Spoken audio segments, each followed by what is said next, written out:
গরমের সময় উনানে রান্না করতে যেমন কষ্ট হয় গরমে, কিন্তু শীতকালে খুব ভালো লাগে উনানে রান্না করতে।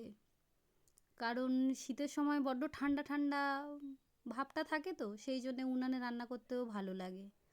আর আমাদের বাইরে একটা উনুন করা হয়েছে, আমার মা করেছে উনুনটা, তাতেই রান্না করা হচ্ছিল। আর পাশে এই সব সবজি গাছপালা দেওয়া হয়েছে।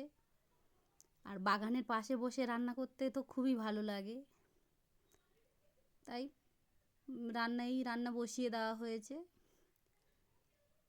তরকারি বসানো হচ্ছে। আর আমাদের কিছু সবজিও চাষ করা হয়েছে পাশে, এই যে পালং গাছ দেওয়া হয়েছে, লেবু গাছ পোঁতা হয়েছে। মা এই মশলাগুলো দিয়ে দিচ্ছিল, আর উনানটা শুকনো কাঠ দিয়ে জাল দিয়ে দিচ্ছিল, আর আমি সবজিগুলো নাড়ছিলাম। এই মটরশুঁটি দিয়েছি, টমেটো দিয়েছি, আজকে একটু বাঁধাকপি রান্না করা হবে, সেই জন্যে আদা বাটা দিয়ে ভালো করে কষিয়ে নিচ্ছি। আর এই গাছপালাগুলোও দেখুন না কত সুন্দর, সব জল দেওয়া হয়েছে, কত সুন্দর লাগছে। বাগানের মধ্যে রান্না করতে ভালো লাগে না? আমার তো খুবই ভালো লাগে। মাও করছিল রান্না, মার সাথে আমিও একটু হেল্প করলাম। আর শীতকালের প্রকৃতিটাও খুব সুন্দর লাগে, রোদটাও গায়ে লাগে না অতটা। আর এদিকে এই ভেজে রাখা আলু মশলা কষানো হয়ে গেলে দিয়ে দিলাম, আর বাঁধাকপিটাও দিয়ে দিয়েছি। অন্য সময় বাঁধাকপিটা একটু ভাপিয়ে নিতে হয়, নাহলে একটা কেমন গন্ধ হয়, কিন্তু শীতের সময় দেখবেন বাঁধাকপি ভাপাতে লাগে না, কারণ এটা শীতের সবজি তো, সেই জন্যে ভাপাতেও লাগে না, আর ভালোও লাগে খেতে। আর আমাদের গাছে পেয়ারা ধরেছে কত সুন্দর, ছোট ছোট, প্রায় ভরে গিয়েছে গাছে। আমি কিছু কিছু দেখাচ্ছি আপনাদেরকে। আর এদিকে বাঁধাকপি তরকারিও প্রায় হয়ে এসছে। অনেকে দেখবেন শীতের সময় পিকনিক করে কি সুন্দর মাঠের মাঝখানে বসে, কেউ বাগানের মধ্যে। তা আমরাও পিকনিকের মতো করেই রান্না করছিলাম। আর একটা উনুন ওই রেডি করা আছে, ওটাও ধরানো হয়নি আজকের, ওটাও মা বানিয়েছে। একটা ভাঙা কড়া ছিল, তার উপরেই মা উনুনটা তৈরি করেছে। আর এটা ওই যে ফলের যে ট্রেগুলো হয় না, ওর উপরেই মা এই উনুনটা করেছে, জলেও বেশ সুন্দর। আমার বাঁধাকপি তরকারিও প্রায় হয়ে এসছে। আর এই নামিয়ে নিয়েছি, দেখুন বাঁধাকপিটা বেশ শুকনো শুকনো করেই করেছিলাম, মটরশুঁটি দিয়ে দেখালাম তো আপনাদেরকে। তারপরে ফের অন্য তরকারি বসানোর জন্যে কড়াটাও ধুয়ে নেওয়া হয়েছে।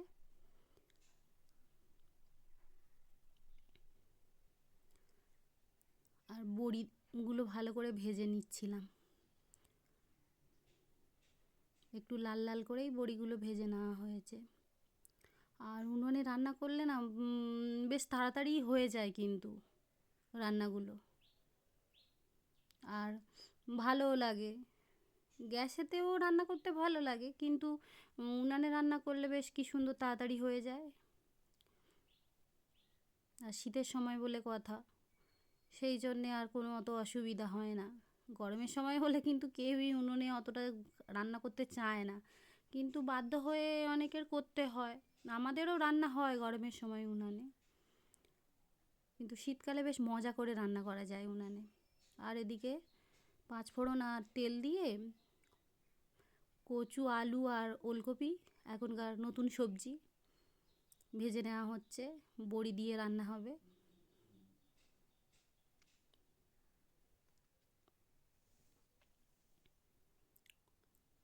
আর পালং শাক আনা হয়েছিল, গাছে থেকে তোলাই হয়েছিল কিছু, সেগুলোই রেখে দেওয়া আছে কেটে ভালো করে ধুয়ে। আর কি সুন্দর রোদ উঠেছে দেখুন না। আর আমাদেরও পালং শাক কিছু তোলা হয়েছে, আর কিছু ওই যে আছে, ওগুলো এখন ছোট ছোট তো, সেই জন্যে তোলা হয়নি। রান্নার জন্যই কিছু তোলা হয়েছিল। সবজি প্রায় ভাজা হয়ে এসছে আমার।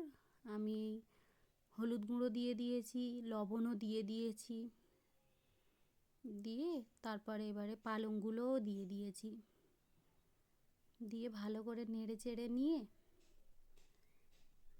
এবার পরিমাণ মতো জল তো দিতেই হবে সবজিগুলো সেদ্ধ হওয়ার জন্যে, জলটাও দিয়ে দিলাম।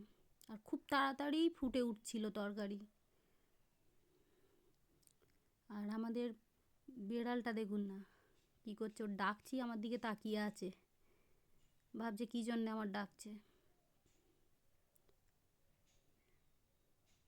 এরা দুই ভাই, এর আর একটা ভাই আছে, সে বেটা অন্য জায়গায় কোথায় ঘুরতে গিয়েছে, এই যে চলে গেল।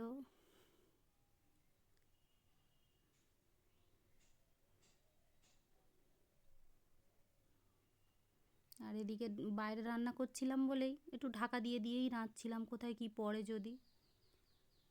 তারপর ভেজে রাখা বড়িগুলো তরকারিটা দিয়ে দিয়েছি।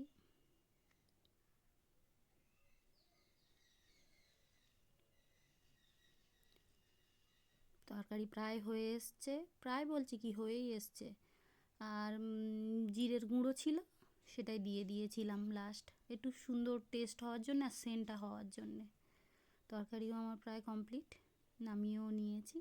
নেওয়ার পরে উনুনেই ভাত বসিয়ে দেওয়া হয়েছে। জ্বলছে দেখুন কেমন উনুনটা, কত জোরে জ্বলছে দেখুন। একবার উনুনটা ধরাতে পারলে না নেভারই নাম করে না, যতক্ষণ না নিজে থেকে না নেভানো হয়, মানুষ না যতক্ষণ নেভায়। তারপর রান্না কমপ্লিট, এই খাবার টেবিলে বসে গিয়েছি। বাঁধাকপির চচ্চড়ি, পালং আলু কচু, ওলকপি দিয়ে বড়ি দিয়ে তরকারি, আর একটু কুমড়ো ভাতে দেওয়া হয়েছিল। আর তার সাথে গাছের কাঁচা লঙ্কা, আমাদের গাছেই হয়েছে এই লঙ্কাগুলো। লঙ্কা তো গাছেই হয়, কিন্তু এগুলো আমাদের চাষ করা। তরকারিও নিয়ে বসে গিয়েছি। তাহলে এদিকে রান্নাও কমপ্লিট, এদিকে ভাতও বাড়া রেডি। তাহলে কি এবার ঝটপট খেয়ে নিই। গরম গরম ভাত তরকারি সামনে থাকলে কেউ কি না খেয়ে বসে থাকতে পারে বলুন? আমিও তাই খাওয়া শুরু করে দিয়েছি।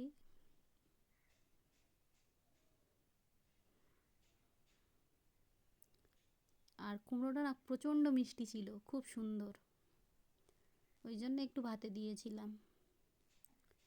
তাহলে খেয়ে নিই, টাটা, সবাই ভালো থাকবেন।